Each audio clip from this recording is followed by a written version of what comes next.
మీ business ఏదైనా మీ ఊర్లో promotion చేయాలంటే అది సుమన్ టీవీతోనే సాధ్యం. ఇప్పుడే సంప్రదించండి.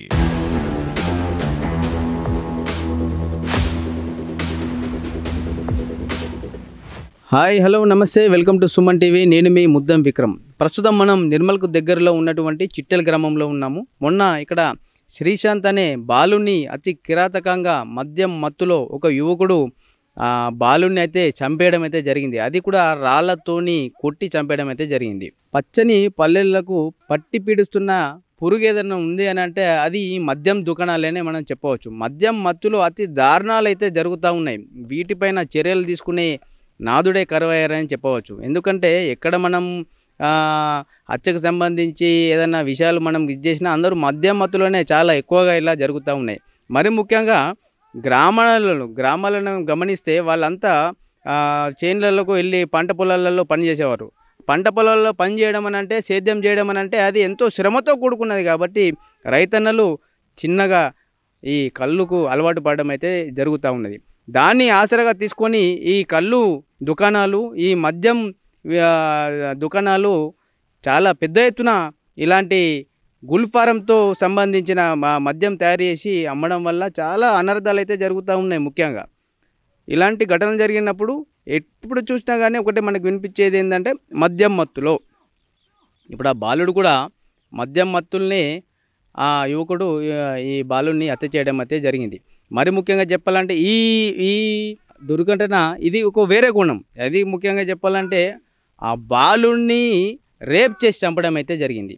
ఇది ఎంత దారుణం అని అంటే, ఎందుకంటే మనకు ఆడ మగ అని తేడా లేకుండా మద్యం తాగుతే చాలు వాళ్ళు ఇలాంటి దుర్ఘటనలకు ఒడిగడుతూ ఉన్నారు. అది ఎంత బాధాకరం అంటే అంత బాధాకరం. ముఖ్యంగా వాళ్ళ ఫ్యామిలీకి గమనిస్తే అక్కడ ఒకే ఒక్క కొడుకు, వాళ్ళు చేతికస్తుడన్న టైంలో ఇలాంటి ఘటనలు జరగడం అనేది వాళ్ళ కుటుంబానికి తీరని శోకం మిగిలిచిందనే చెప్పవచ్చు.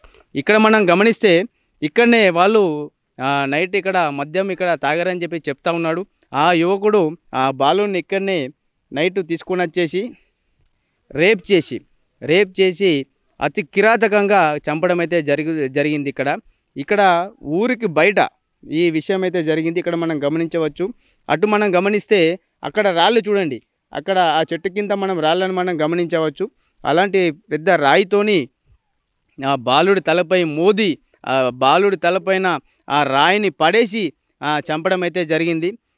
ఇలాంటి ఘటనలు జరిగినప్పుడు సమాజం అంతా ఒక్కడేసారి తల దించుకోవాల్సిన పరిస్థితి అనే చెప్పవచ్చు. మద్యం మత్తులో ఇన్ని అనర్థాలు జరుగుతూ ఉన్నాయి.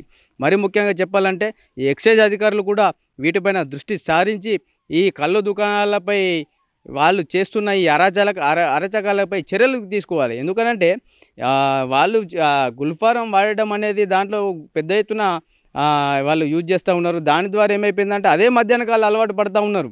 ఏదో రైతన్నలు పాపం వాళ్ళ శ్రమకు ఎంతో కష్టపడుతూ ఉంటారు. వాళ్ళు వచ్చేసి ఏదో చిన్నగా వాళ్ళు మద్యం తీసుకుంటూ ఉంటారు. కొందరు, అందరూ కూడా కాదు, కొందరు అయితే దాన్ని ఆసరాగా చేసుకొని వీళ్ళు పెద్ద ఎత్తున వ్యాపారాలు అయితే చేస్తూ ఉన్నారు. ఈ కళ్ళు దుకాణాలపై కఠిన చర్యలు తీసుకోవాలని చెప్పేసి సుమన్ టీవీ తరపున మేము కోరుతా ఉన్నాము. మనతో పాటు నర్సిరెడ్డి అందుబాటులో ఉన్నాడు. ఇతను ఈ చిట్టెల గ్రామస్తుడే. ఆ అబ్బాయి కూడా అతను నర్సిరెడ్డికి తెలుసు అని చెప్పి చెప్తా ఉన్నారు. సరే చెప్పండి సార్, ఆ బాలుడు ఎలాంటి వాడు, అసలు దాని గురించి చెప్పండి. మంచివాడే బాలుడు, 10 రూపాయల లోటు కూడా తెలియదు సార్ బాలుడికి. ఓలతోటి లొల్లి పెట్టుకోడు, మంచి వ్యక్తే అంతే సార్. కానీ వివరకు ఓళ్ళతో లొల్లి లేదు, ఏం లేకుండే. ఆయనకు ఎట్లా అయిందో ఏం కథనో, ఆయనకి రక్ష ఏమైందో సార్.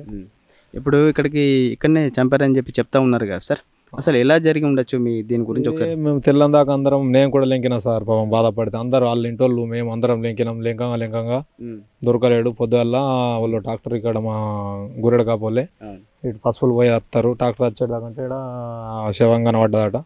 కనబడగానే వాట్సాప్లో అందరికి గ్రూప్లో పెట్టేసిండు. చిట్యాలలో అందరు వచ్చారు, ఎస్ఐ అందరు వచ్చి చూసారు సార్. వచ్చి చూసి అది లేపలేరు బాడీ. కుక్క వచ్చింది, కుక్క వచ్చినాక ఎటు తిరిగిన ఏం కథ అని ఆ పిల్లాన్ని పట్టేసుకున్నది, గున్నెలో పిల్లాన్ని. ఇప్పుడు బండతో ఎక్కడ ఇది చేసింది సార్? అది ఇక్కడనే సార్, ఇక్కడనే తలపైన కాదు సార్, పురుషుల పైన చేసి. అంటే పురుషుల పైన అంటే మర్మాంగం ఉండే ప్లేస్లో అతి కిరాతకంగా బండతో మనం కూడా చూడలేం కదా సార్, మనం కూడా చూడలేం కదా ఏ రాత్రిలో ఎప్పుడు చంపాడు ఏం కథ ఏ టైంలో. మనం ఆ టైంలో ఇటు వచ్చిన వాటికి దొరికిపోతుండే నచ్చు అటు కట్టలేంకినాం మేము. అదే అదండి అతి కిరాతకంగా మనం మర్మంగా ఉండే ప్లేస్లో బండలతో కొట్టి కొట్టి దాంతోపాటు తలపైన కూడా ఆ పెద్ద పెద్ద బండలతో కొట్టి చంపేయడం అయితే జరిగింది. ప్రభుత్వానికి విజ్ఞప్తి చేస్తున్నాం ఏంటంటే ఈ కళ్ళు దుకాణాలపై కఠిన చర్యలు తీసుకొని ఇలాంటి ఘటనలు పునరావృతం కాకుండా చర్యలు తీసుకోవాలని చెప్పేసి, మరీ ముఖ్యంగా వీళ్ళ ఆగడాలు ఎట్లా అయిపోయిందని అంటే ఈ ఊళ్ళల్లో ఈ మద్యం తాగేవారి అలవాటు చాలామందికి ఉంటుంది. ఎందుకంటే వాళ్ళు కష్టపడతారు కాబట్టి పొలాలలో కష్టపడి సాయంత్రం వస్తే కొద్దిగా రిలాక్స్ అయ్యడానికి కొద్దిగా కళ్ళు తాగుతూ ఉంటారు. దాన్ని ఆసరాగా చేసుకొని ఎక్కువ మోతాదులో ఈ కెమికల్స్ వాడడము, ఈ గుల్ఫారాలు వాడడము, వాళ్ళ బిజినెస్ కొరకు ఇలాంటి వాడడం వల్ల అది వాళ్ళకు అదే అలవాటు అయిపోయే పరిస్థితి ఉన్నది. అది కూడా తక్కువ అంటే 20 రూపాయలకే దొరుకుతుంది కాబట్టి ఎక్కువ మంది దాన్ని ప్రిఫర్ చేసి తాగుతారు. అలాంటి మద్యం మత్తులో ఇలాంటి దుర్ఘటనలు ఆడ మగ అని తేడా లేకుండా ఎటు పడితే అటు ఇలాంటి ఘటనలు జరుగుతూ ఉన్నాయి. వీటిపైన ఖచ్చితంగా చర్యలు తీసుకోవాలి. ముఖ్యంగా ఎక్సైజ్ శాఖ వారు ఖచ్చితంగా ఈ కళ్ళు దుకాణాల ఆగడాలను అరికట్టాల్సిన సమయం అయితే వచ్చింది. ఇకనైనా అందరూ వీటిపైన శ్రద్ధ వహించి కళ్ళు దుకాణాలపై కఠిన చర్యలు, ఎవరైతే గుల్ఫారం ఎక్కువ వాడతారో, ఎవరైతే కెమికల్స్ వాడి ఇవన్నీ చేస్తూ ఉన్నారో వాళ్ళపైన కఠిన చర్యలు తీసుకోవాలని చెప్పేసి మేము సుమన్ టీవీ తరఫున మేము డిమాండ్ చేస్తాము.